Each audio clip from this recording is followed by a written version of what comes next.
Well, alrighty, and welcome back to the Active Self-Protection Podcast. I am yet again your host, Mike Wolliver. I remain your favorite. Today's video is brought to us by Mantis. The Mantis family of products is integral to ASP staff building handgun and carbine skills and are your most economical and fastest path to improvement in your skills too. Whether you choose the X10, the Laser Academy, the Blackbeard, or use them all in concert, they will help your practice be more effective, efficient, and fun. Go check them out, pick up a unit, and thank them for sponsoring today's video. Former Fed. With us today, a new friend of mine. His name is Wes. Wes is in the Indianapolis, Indiana area, somewhere I visited for the first time. Well, I've been through it before, but visited it for the NRA meeting last year. Lovely town. Went to a fantastic steakhouse, but I'll tell you about that later. He is married with a child on the way, so everyone congratulate Wes on that. That's big news.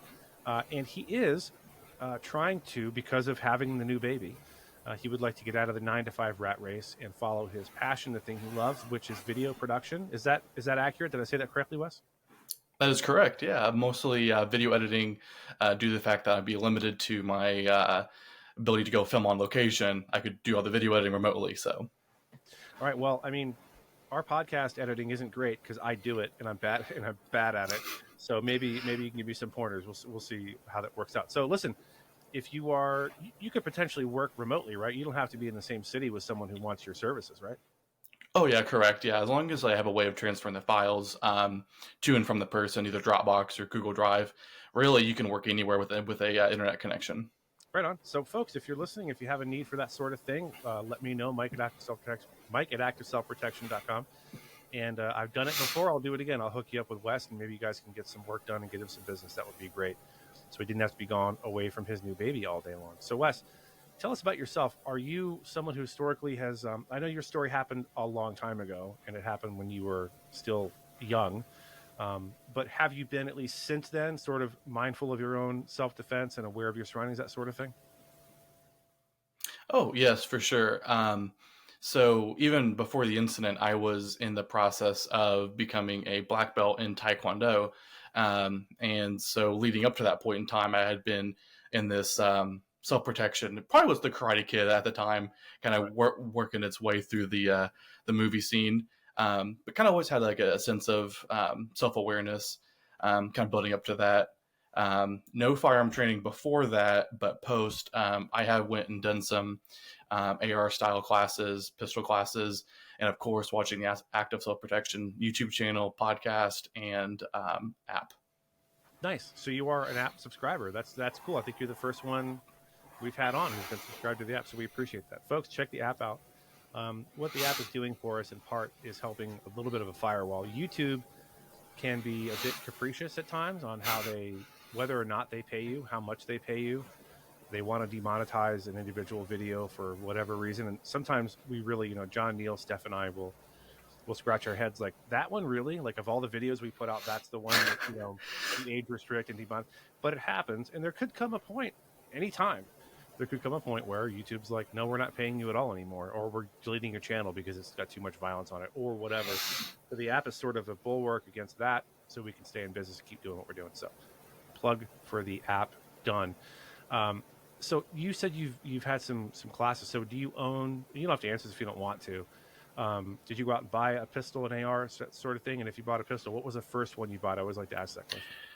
So my first pistol I bought was the Ruger LC9, which is like the compact 9mm single stack back when I first turned 21. Okay. And then after that, have you bought subsequent guns? And do you mind telling us what they are, like make, model, caliber? Sure. Yeah. So my first ever gun was actually a shotgun. Long story with that. We had some break-ins at my mom and dad's house with some people robbing mostly the sheds and stuff. So I went out and got a paintball gun, and the guy who was like, you may not want to use that in self-defense. So convinced me to get a 12 gauge. So Maverick 88 was my first my first 12 gauge shotgun. And then since then I acquired a Fostech AR style rifle, and I've went and gotten professional training with that here in Indianapolis at a local range and instructor. I got to be honest with you. I kind of like the idea that if you don't quote me, this is going to be terrible. I kind of like the idea that if you have time, let's say someone's breaking into your shed right out back, and you have an acre in between you and them, and you can just put put your paintball gun at a crack in the window and just start peppering them with paintballs and see if they'll go away. That could work Yeah. potentially. I'm not going to recommend anyone try that. Just the Paint idea, compliance. just the idea of some knucklehead crook, some meth addict getting peppered with pink paintballs is funny to me. I think that's hilarious. Oh, for sure. Don't take that as an actual mentor up or any kind of advice I'm giving. I wouldn't do that. So your incident, as I alluded to a little while ago, your incident happened back when you were in school. So tell us, how old were you? What grade were you in? And what is it that draw the other person's interest to you and your possessions? Yeah, so I believe it was back in like 8th grade. We think 13 years old at the time. That was when the iPod was kind of starting to come out. We didn't have an all-in-one phone and music device, so we had an iPod, flip cell phone, that sort of stuff. And I had gotten a new iPod video that contained 128 gigs or 200 gigs. It was a huge, big deal at the time. Yeah, I remember. So I was bopping around with that in my pocket. So was it the long, thin one, like about the size of an Apple TV remote, or are we talking about the bigger one that's almost like the first gen iPhone size with a big screen?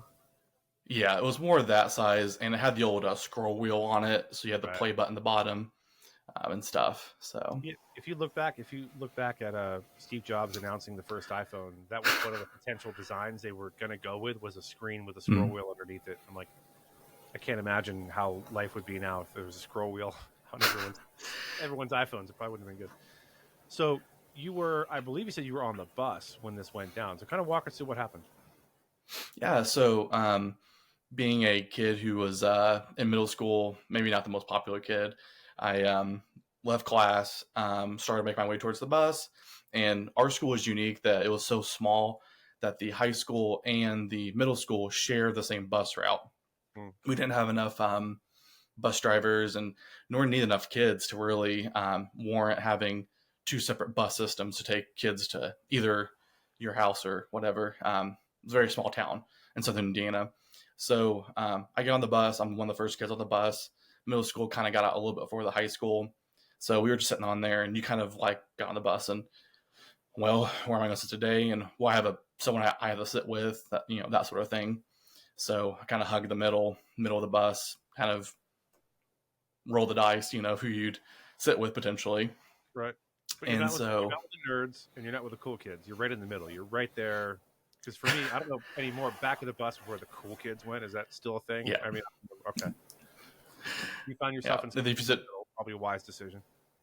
if you sat towards the front, then you were like either the first kid off the bus or you were, always bugging the bus driver, Yeah, So- for sure. So that hasn't changed. I've been in a school bus since at least, well, I've been on field trips with my kids, but I haven't been personally in a school bus since 1985 or so. So it's good to know some things don't change, I guess is what I'm saying. No. So did someone sit down next to you that had all the best intentions, just wanted to high five you and ask how your day was? So at that point in time, no one had sat down next to me. We were getting close to the time that bus drivers were getting kind of antsy. They needed to get all the kids on the bus, and then we were single file out the whole school system out of the parking lot and stuff. So the buses had to be like single file. So there are people outside yelling at kids like, "Get to your buses, go, go, go!" Just trying to get people, done with work and kids on the buses. So I was getting kind of like, okay, I think I'm pretty good. Well, two high schoolers get on the bus and sit in front of me. And previously, this kid didn't ride all that too often. He was an older classman, high schooler. Didn't ride too often, but kind of caused problems. Sat towards the front of the bus occasionally, caused problems there. Sat towards the back of the bus, would stand up on while the bus was going and driving. So kind of caused problems for the bus driver. Some days he was okay. Some days it was whatever. How kids are. And so I'm just trying to duck down below the seat line and just kind of lean against the back of the window, when all of a sudden I feel this presence suddenly come down over the top of the seat in front of me. And I look up and it's this kid, this high schooler. And I was like, that's odd. And I have, music playing. So I'm like, you need something? And when I kind of did that, I leaned forward. Yeah, pull my headphone out. And I leaned forward and I could feel his forearm against my throat. And I was like, that's odd. Yeah. And I kind of looked down and I saw there's a folding knife there. And I was like,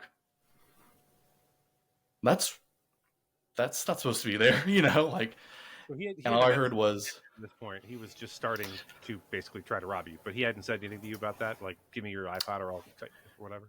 that was the next thing he said was, give me your iPod. Okay. And I was like, no.